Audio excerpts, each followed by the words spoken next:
皆さんこんにちは、ゆっくりレ夢ムです。ゆっくりマリサだぜ。今日も日本全国の市区町村を紹介していくわよ。このチャンネルでは、全国1741の市区町村を一つずつ丁寧に紹介しているんだぜ。チャンネル登録まだの方は、ぜひよろしくな。さあマリサ、今日はどこへの旅なの？今日は栃木県の日光市だぜ。日光、世界遺産のあるあの日光ね。そうそう。日光東照宮で有名だよな。でも日光の魅力はそれだけじゃないんだぜ。そうなの？どんなところなのかしら？世界遺産の社寺に、華厳の滝や中禅寺湖といった絶景の自然、そして温泉まで揃った、まさに観光天国なんだぜ。わあ、楽しそう。早く行ってみたいわ。その前に、レ夢ムにクイズだぜ。クイズ？なになに？日光東照宮には、徳川家康が祀られているよな。でも、なぜ家康の墓所が日光に選ばれたと思う？江戸に近いから？それも一つの理由だが、実はもっと深い意味があるんだぜ。選択肢は3つだ。聞かせて。A 風水的に江戸を守る最適な位置だったから。B 家康が生前から日光を気に入っていたから。C 当時の有力者が日光出身だったから。さあ、どれだと思う？風水ってなんだか神秘的ね。A かしら？正解は、この動画の中で明かすぜ。それじゃあ、日光市への旅、出発だ。さあ、日光市に到着したぜ。わあ、山に囲まれた素敵な街ね。日光市は栃木県の北西部に位置する市で、人口は約7万人なんだぜ。7万人くらいなのね。思ったより落ち着いた規模なのね。でも面積を聞いたら驚くぜ。なんと449平方キロメートルもあるんだ。そんなに広いの？実はな、栃木県で最も広い市なんだぜ。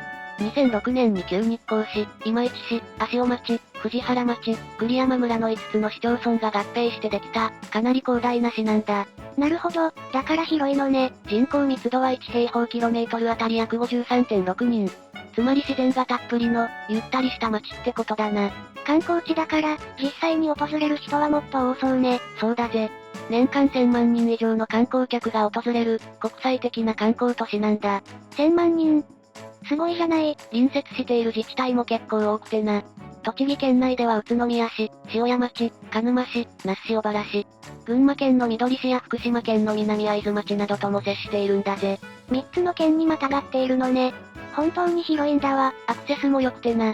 東京から東武鉄道特急で約2時間、車でも東北自動車道経由で2時間半ほどで来られるんだぜ。日帰りでも行けちゃう距離ね。これは嬉しいわ。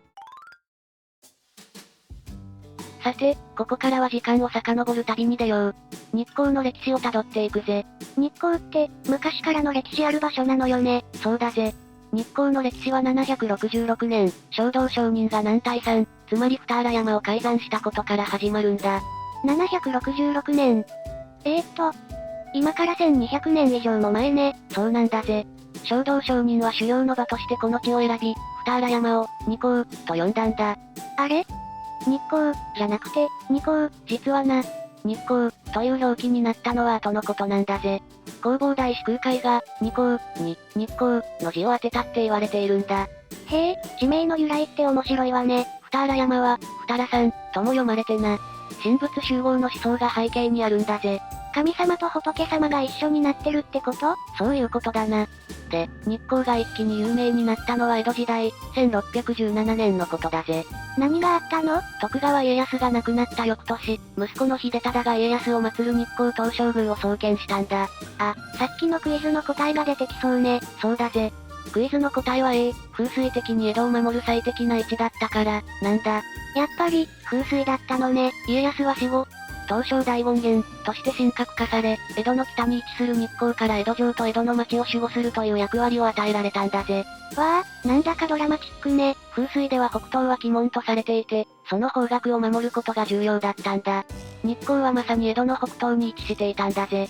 計算されて選ばれた場所だったのね。さらに、1636年には三代将軍家光が大規模な改修を行って、今の豪華絢爛な日光東照宮が完成したんだ。あの金色のきらびやかな建物ね。そうそう。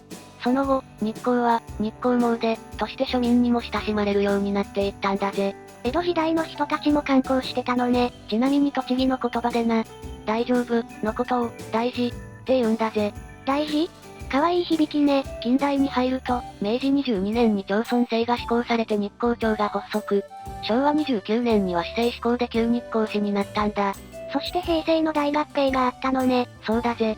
2006年に、旧日光市、今市市、足尾町、藤原町、栗山村の5つが合併して、今の日光市が誕生したんだ。新しい歴史が始まったのね。古代の信仰の力、江戸時代の聖地、そして現代の国際観光都市へ。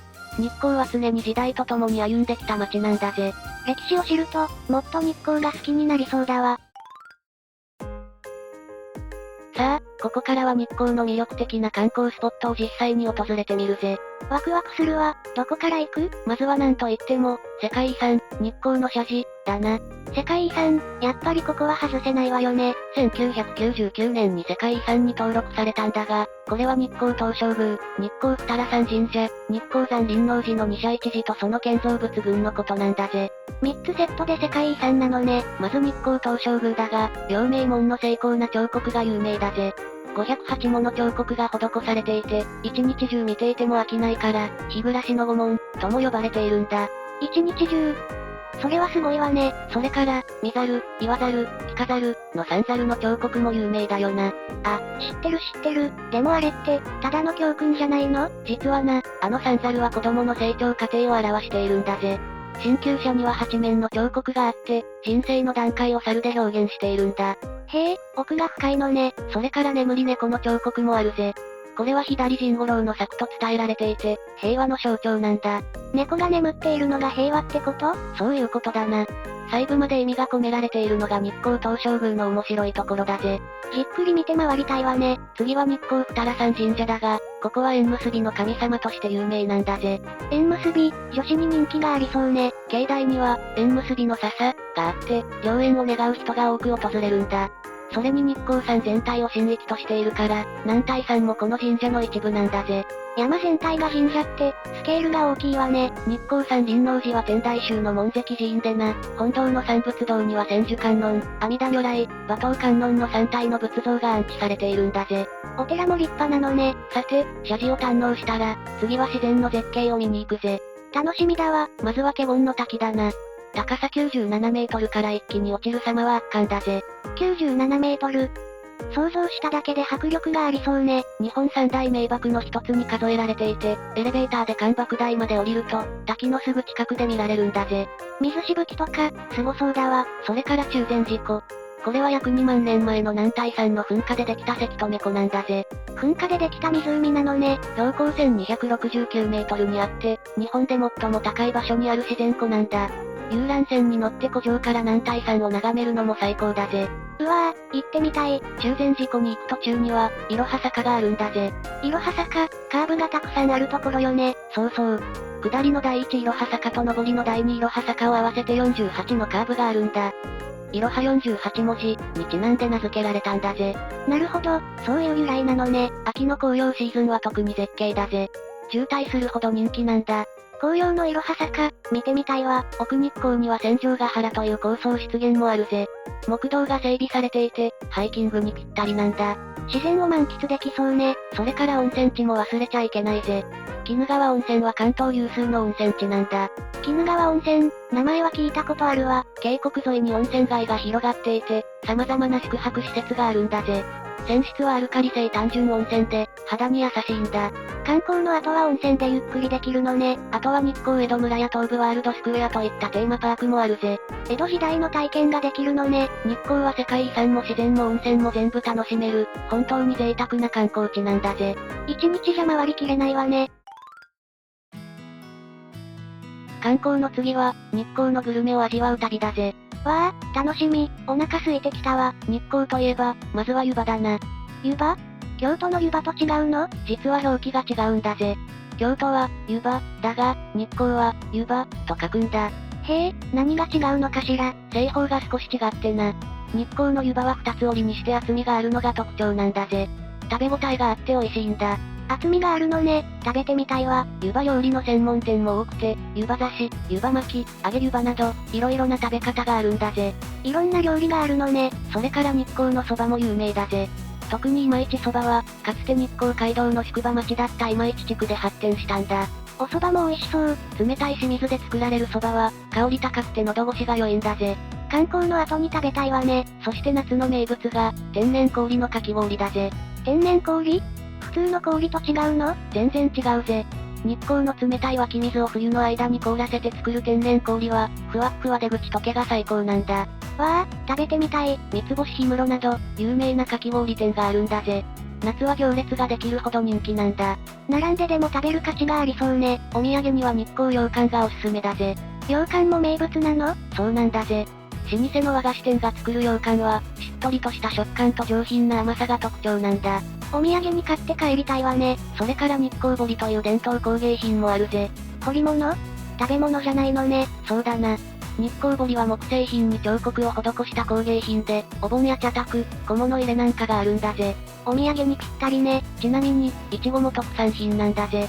栃木県はイチゴの生産量が日本一でな、日光でも、とちおとめ、が栽培されているんだ。イチゴ狩りとかできるのかしら？イチゴ狩りができる農園もあるぜ。冬から春にかけてが旬だな。季節を変えて何度も来たくなっちゃうわね。ちなみに地元の人はな、ごじゃっぺじゃなくうまい、って表現するんだぜ。ごじゃっぺ？何それ？ごじゃっぺは栃木の方言で、いい加減、とか、でたらめ、って意味なんだ。つまり、いい加減じゃなく本当にうまい、ってことだな。方言って面白いわね。地元の人の言葉を聞くのも旅の楽しみよね。そうだぜ。みんなは日光で何を食べてみたい？コメントで教えてくれよな。私は湯葉と天然氷のかき氷、両方食べたいわ。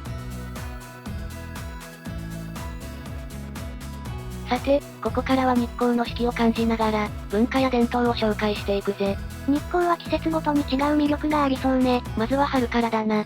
4月には、日光二良山神社弥生祭が開催されるんだぜ。弥生祭？どんなお祭りなの？日光に春の訪れを告げる伝統的な祭りでな、屋台と呼ばれる豪華な出汁が街を練り歩くんだ。1200年以上の歴史があるんだぜ。1200年。すごい伝統ね。それから5月には、日光東照宮春季例大祭があるぜ。東照宮のお祭りね。このお祭りのメインは、100もの揃い1000人武者行列だな。1000人以上が武者姿で行列を作るんだぜ。1000人の武者行列。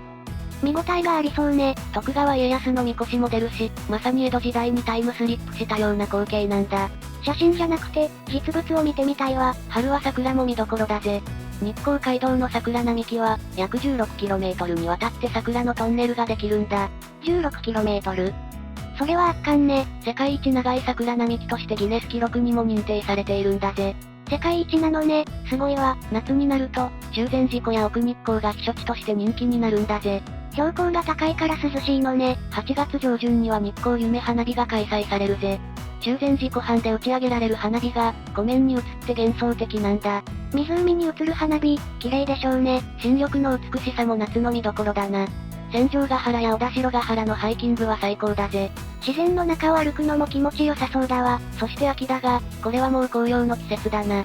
日光の紅葉は有名よね。9月下旬から11月上旬にかけて、いろは坂、中禅寺湖、戦場ヶ原、そして日光東照宮周辺まで、段階的に紅葉が進んでいくんだぜ。長い期間楽しめるのね。標高差があるからな。奥日光から徐々に色づいていくんだ。同じ日光市内でも、場所によって紅葉の時期が違うのね。10月には、日光東照宮秋季例大祭があって、やぶさめが奉納されるんだぜ。やぶさめ、馬に乗って弓を射るやつね。そうだぜ。走る馬の上から的を射る、伝統的な武芸なんだ。かっこいいわね。冬は奥日光の雪景色が美しいぜ。2月上旬から3月上旬には、日光湯本温泉雪祭りが開催されるんだ。雪祭り？どんなイベントなの？雪明かりと呼ばれる雪のランタンが温泉街を幻想的に照らすんだぜ。ロマンチックね。スキーやスノーボードも楽しめるし、冬の日光も魅力的なんだ。温泉に入って雪景色を眺めるのも良さそうだわ。ちなみに日光では、柔らかいことを、やっこい、って言うんだぜ。やっこい？かわいい響きね。この雪、やっこいな、みたいに使うんだ。栃木の方言は温かみがあっていいよな。方言を聞くと、その土地の人柄も感じられるわね。日光は春夏秋冬、いつ訪れても違う魅力があるんだぜ。みんなはどの季節に行ってみたい？コメント欄で教えてくれよな。私は秋の紅葉が見たいわ。でも春の桜も捨てがたいし。全部の季節に行きたくなっちゃうわね。それが日光の魅力ってことだな。さて、ここからは現代の日光市の取り組みを紹介するぜ。今の日光はどんな感じなのかしら。実はな、日光市は全国的にも注目される面白いプロジェクトを進めているんだぜ。面白いプロジェクト？何それ？ 2023年に、奥日光エリアが環境省の脱炭素先行地域に選定されたんだ。脱炭素？環境に優しい取り組みってこと？そうだぜ。プロジェクト名が、雲の上のサステナブルリゾート、奥日光って言うんだ。雲の上のサステナブルリゾート、素敵な名前ね。特に面白いのが、温泉熱を活用した取り組みなんだぜ。温泉熱？どういうこと？奥日光の旅館やホテルで、暖房や給湯に使っていた灯油やガスを、温泉の熱で代替するんだ。へえ、温泉の熱で暖房ができるのね。それだけじゃないぜ。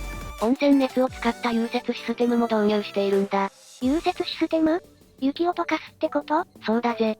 冬の除雪作業が楽になるし、観光客の移動もスムーズになるんだ。すごいじゃない。温泉熱っていろんなことに使えるのね。しかもこれ、東京電力と東武鉄道も参加する官民連携プロジェクトなんだぜ。大きなプロジェクトなのね。環境を守りながら観光も発展させる。まさに持続可能な観光地を目指しているってわけだな。日光ならではの取り組みって感じね。温泉地だからこそできることだわ。それから、教育旅行にも力を入れていて、環境保全をテーマにした修学旅行の受け入れも増やしているんだぜ。学生さんたちが日光で環境について学べるのね。歴史と自然を大切にしながら、未来に向けた新しい取り組みもしている。それが今の日光市なんだぜ。応援したくなっちゃうわね。もやいに、栃木弁使ってるな、レイム。えへえ、ちょっと真似してみたのよ。さあマリサ、今回の日光への旅はどうだった？最高だったぜ。世界遺産に絶景、温泉にグルメ、本当に魅力いっぱいの街だったな。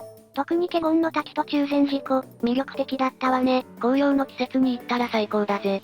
それから湯葉料理も食べたいし、天然氷のかき氷も食べたいし、食べ物の話になると止まらないな、レイムは。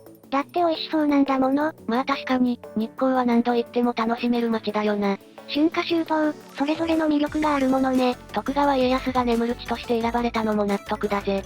風水的にも、景観的にも、本当に特別な場所なんだ。歴史と自然が融合した、素晴らしい街だったわね。視聴者のみんなに質問だぜ。日光市のどこに行ってみたい？コメント欄で教えてくれよな。それから、日光の思い出がある人は、ぜひコメント欄で教えてほしいわ。このチャンネルでは日本全国1741の市区町村を一つずつ紹介しているんだぜ。まだチャンネル登録してない人は、ぜひよろしくね。高評価ボタンも押してくれると嬉しいぜ。次の動画制作の励みになるんだ。それじゃあ、次の旅でお会いしましょう。またねー。